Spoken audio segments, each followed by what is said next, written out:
여러분들 다시 한번 또 소개를 해드리면 더불어민주당 미모 랭킹 자꾸 그러지 돌 던져. 40대 40대 한정희 40대 40대가 중요해. 40대 미모 40대가. 랭킹 1위 네. 현 랭킹 챔피언이죠. 왜 그러세요? 자꾸 그러지 마. 폭격 일어나. 폭격 일어나. 챔피언 네. 나수련 위원장님 자기소개 한번 해주시죠. 간단하게. 제 소개요? 네. 네, 안녕하세요. 예. 나이보다 젊어 보이는 여성 젊어 정치. 보이죠? 네. 많이 젊어 보이는 예, 나수련입니다. 저는 더불어민주당 서울시당 관악구 을의 정태우 국회의원님을 모시고 있습니다. 전국 대의원이고요. 그리고 이제 현재는 제가 당에서 직책이 없어요. 대의원 외에는. 그런데 이제 대선 때 이재명 선대위 조직본부 양성평등가족위원회 상임위원장을 했었습니다. 그때 이제 우리 마재강 대표님께서 정말 많이 도와주셨었어요. 그때 거의 잡일을 다 해줬어요. 아니 저는 뭐 그냥 인원만 모았죠. 뭐 다 하셨죠. 아니 근데 그게 실질적인 그 일이었거든요. 너무 감사하게 제가 생각하고 있습니다. 네. 그때 아주 덕분에 감투 썼습니다. 예, 덕분에 감투 쓰고 그래서 온 거예요 오늘. 근데 이게 사실은 저 때문에 그때 감투를 쓰셨던 게 아니라 제가 마 대표님 덕에 감투를 썼던 것 같아요. 도와주시는 분이 없으면 겸손하신데요? 아니 왜 맞죠? 도와주신 분이 없으면 어떻게 그 자리를 유지를 하고 또 자랑스럽게 이렇게 얘기할 수 있겠어요. 저는 그렇게 생각을 합니다. 네. 2번 하셨잖아요. 양성평등위원장 그죠? 김동연 지사 때도 아니요 그때는 성평등 아니요 그때도 맞는데. 그때는 말하지 맙시다. 그래요? 제가 왜요? 김동연을 안 좋아해요. 김동연 지사. 아이고 위험 발언인데 좀 지금? 화나는 일이 이거 그대로 있어가지고. 다 올라가요? 괜찮아. 편집 없는 거 아시죠? 네, 괜찮아요.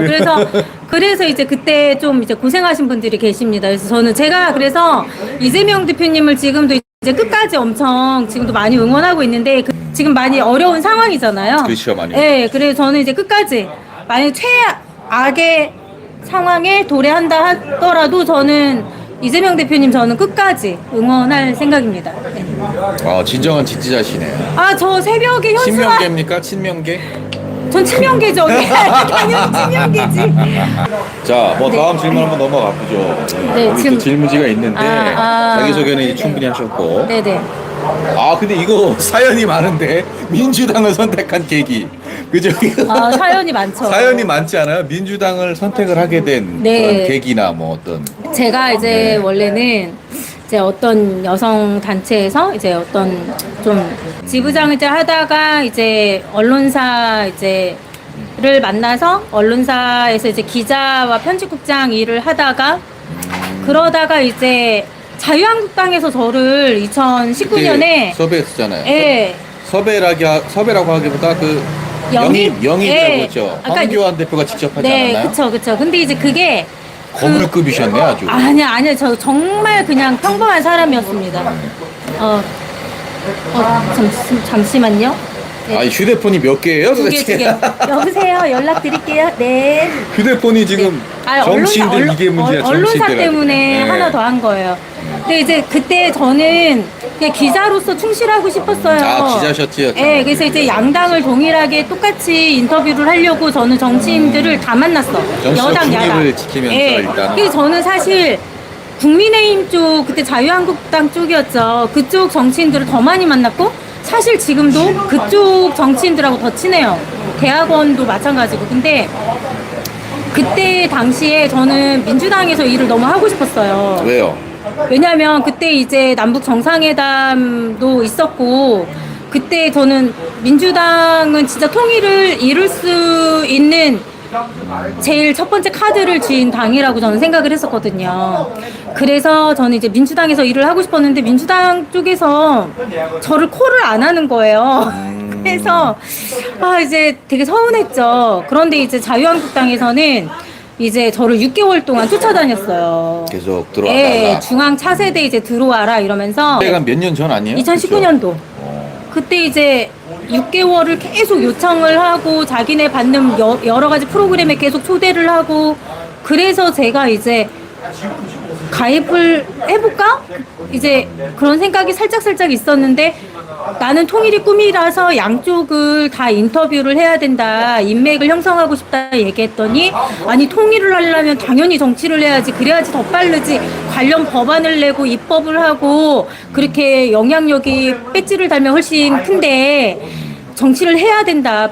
가입을 하자, 우리랑 같이 뛰자, 이렇게 그때 자유한국당 차세대에서 이제 얘기를 했죠. 거기 이제 위원장님 지금도 친해요. 연락하는데 6개월을 계속 요청을 하니까 뭐 민주당에서는 아무 소식이 없고 그래서 제가 이제 민주당에 계신 분한테 이제 얘기를 했죠. 저 통일이 너무 꿈인데 원래 그쪽에 관심 있으셨구나. 네, 저는 몰랐던 꿈이 얘기네. 지금도 통일이에요. 그래서 저 통일이 너무 하고 싶어서 그러는데 어차피 민주당은 통일을 지지하는 쪽이 있고 그러니까 그때 당시 자유한국당은 통일을 반대하는 입장이니까 제가 자유한국당 가서 통일을 이끌어내겠습니다. 그랬더니 가지 않으셨으면 좋겠습니다라고 이제 그분이 하시더라고요. 어떤 분이 있는데 가지 말아라 이렇게만 말하고 아무 얘기가 없어.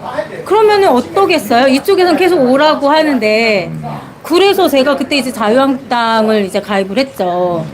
이제 저는 그때 한 줄 알았는데 알고 보니까 2009년에 가입이 됐더라고요. 2009년에 이미 2009년에 이미 있었어요? 자유한국당에 당원으로 가입이 돼 있는 거예요. 네, 맞아. 근데 그것도 여러 가지 사연이 있는데 그건 말하면 안 돼. 보안으로 이렇게 해놔야 되는 게 있어요. 뭔가 또 말 못할 그런.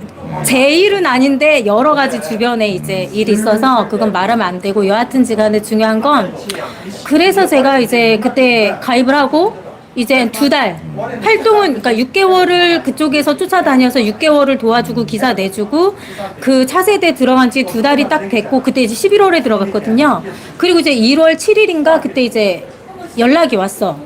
정책국에서 자유한국당에서 그래서 총선의 공약을 이제 만들어서 그거를 멋지게 우리는 21대 총선의 자유한국당에서는 맞아요. 이런 공약을 슬로건으로 딱 걸어가지고 총선에 승리하겠다. 그래서 공약 개발팀의 이제 개발단의 레드팀에 위촉을 하고 싶은데 이제 수락해줘라. 그래서 얼마든지 그거는 뭐 나쁜 게 아니잖아요. 어느 당이든지 간에 국가를 위한 거니까. 그렇죠. 네. 그래서 저는 이제 오케이 했죠.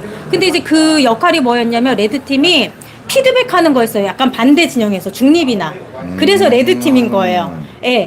그러니까 자유한국당에서 정책을 딱 내면 중도의 입장이나 아니면은 약간 민주당 편에서 이제 진보 쪽에서 보수가 낸 그 정책을 날카롭게 피드백해주는 입장이었던 취지는 거예요. 엄청 좋네. 네, 그쵸. 취지는 좋네, 네. 그러니까 거의 뭐 자유한국당 대변인 막 다 이런 분 한 23, 4명 계셨어요. 엘리트들. 엘리트만 있었죠, 솔직히. 그런데 갑자기 들어온 지 2달 된 저를 그 공약개발단의 위원으로 딱 위촉하니까 이분들이 당연히 기분이 나쁘실 수밖에 없죠. 근데 이제 그래서 저를 디스하라고 이제 그 뭐라 그럴까 보수 유튜버들한테 엄청 이제 돌렸나 봐요. 어떤 분들이. 그래서 제가 뭐 대깨문이다 달창이다 막 이제 조국 수호대가 자유한국당 공약 만든다 막 이런 식으로 해서 실검을 한 3일 하고 조국 옹호 발언을 했다 이런. 저는 조국을 솔직히 너무 이렇게 고난을 당하고 계셔서 안타깝게 생각하지만 전 조국 수호대는 아니에요. 수호대까지는 아니었고. 한 번도 조국을 수호한 적이 없어. 내가 조국을 왜 수호해야 돼? 대한민국 조국은 수호를 하지만 조국 교수님은 어쨌든 그 수호한 적은 수호대에 그 가입하거나 뭐 이런 적은 없다. 거길 왜 가입하실 수도 있죠. 하지만 저는 가입한 적이 없습니다. 근데도 이제 네이버나 이런 다음에서 이제 제 이름을 예전 이름을 치면 지금도 막 머리에 막 띠가 둘려 있어요. 조국 수호대 막 해서. 근데 저는 그때 조국 장관님을 응원했던 이유는 뭐냐면 검찰 개혁, 사법 개혁, 언론 개혁. 저는 그거를 누구든지 대한민국 국민이라면 그때 정말 다 원하지 않았나요? 그렇죠. 네. 저는 그거를 원했지 제가 어떤 한 개인을 지지하거나 이러지는 않았습니다. 예. 어쨌든 이제 그런 걸로 좀 그쵸. 문제가 돼서. 그쵸. 그래서 이제 그때 해촉이 됐죠. 3일 만에. 예, 그러니까 그때 이제 황교안 대표, 그 다음에 그 김재원 의원님, 그때 제가 이제 듣기로는 아, 정말 김재원 제가 싫어하는 사람들 이름 다 나오네. 저도 지금 안 좋아해요. 저도 안 좋아해. 근데 이제 그때 듣기로는 김재원 의원님이 끝까지 저를 지키려고 노력을 했었는데 이제 황교안 대표가 안 된다. 이게 디스가 고난이 너무 많다. 안티가 너무 많다. 조국 수호대 또 달창은 안 된다. 막 이런 식으로. 그래서 이제 해촉을 할 수밖에 없다라고 이제 정책국에서 연락이 왔어요. 죄송하다고. 그래서 제가 이제 그때는 이제 당을 위해서 제가 먼저 그냥 해촉을 요청을 했다 이렇게 얘기를 했죠. 이제 인터뷰 기사에는. 왜냐면 당에 누를 끼치면 안 되잖아요. 그런데 딱 그런 거죠. 딱 자기네가 그 취지에 맞게 영입을 했다가 막 폭격이 오니까 야, 쟤 빨리 버려. 그러니까 이런 식으로 하는 정당은 그냥 망한다는 거죠. 근데 그래서 황교안 대표하고 김재원 의원님이 지금 완전 망했잖아요. 개망했죠.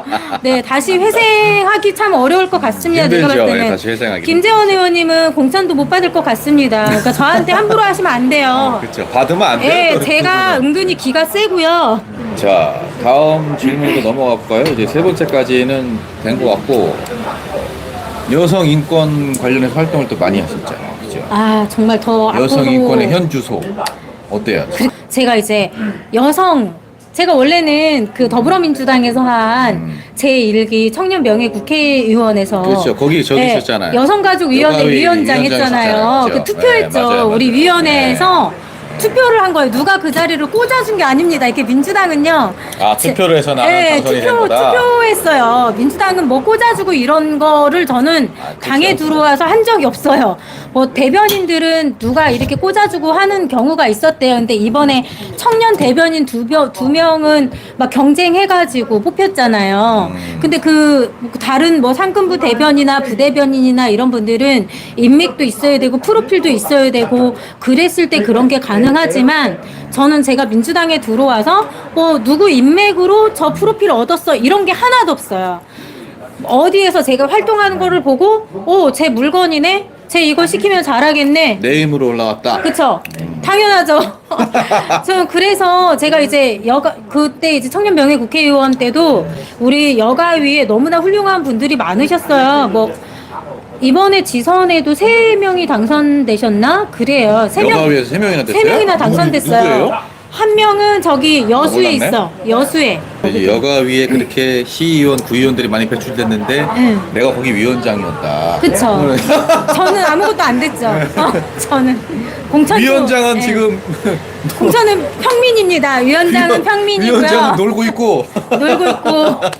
네, 우리 아니, 위원들은 다. 사단 법인 또 만드셨으니까. 아니요, 그게 이제 통계로 나온 거예요. 여성가족위원회 국정감사 자료에 2022년도 국감 자료에 보면은 제가 소회를 작성을 했었는데 그 스토킹 범죄가 코로나 사건 이후에 400배가 증가했다. 그리고 강남역에 이제 여성 묻지마 살인 사건 이후에 신당역 살인 사건, 그 다음에 또 그 대학교에서도 있었고 계속 그 강남에 이번에 또 죽었잖아요. 스토킹 범죄로 어저께 기사가 또 났었는데 최근에도 뭐 네. 등산로도 등산로도 있고 그러니까 지금 이 관악구에 있었죠. 관악구에서 그 사건이 있었죠. 그 뭐지? 네, 너클 너클? 예. 그거를 끼고 이제 예, 그래서 가격을 해가지고 지금 대한민국에서 여성 인권 너무 심각한 것 같아요. 갑자기 빈민국이 됐어요. 근데 이 묻지마 범죄, 테러, 폭행 이런 부분들이 사람이 인간으로서 자기가 이제 욕구가 있잖아요. 사람이라면 그 본능이라는 게 있잖아요. 그 본능을 욕구를 갖다 충족하기 위해서는 금액이 있죠. 정해진 금액이 있습니다. 사용해야 되는 페이가 있어요.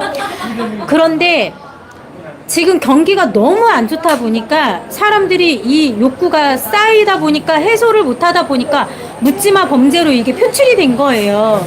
이거는 이런 범죄를 일으키는 사람들이 정신적인 문제가 있어서 뭐 운둔형이라서 일어난 것들이 아니라 그 자살론이라는 책을 보면 거기 아주 정확하게 나와 있습니다. 그래서 윤석열 정부에 제가 이제 페북에도 글을 썼지만 이러한 부분들을 그래서 문재인 정부 때는 계속 기본소득처럼 이런 돈을 이렇게 나눠줬었잖아요. 코로나 때.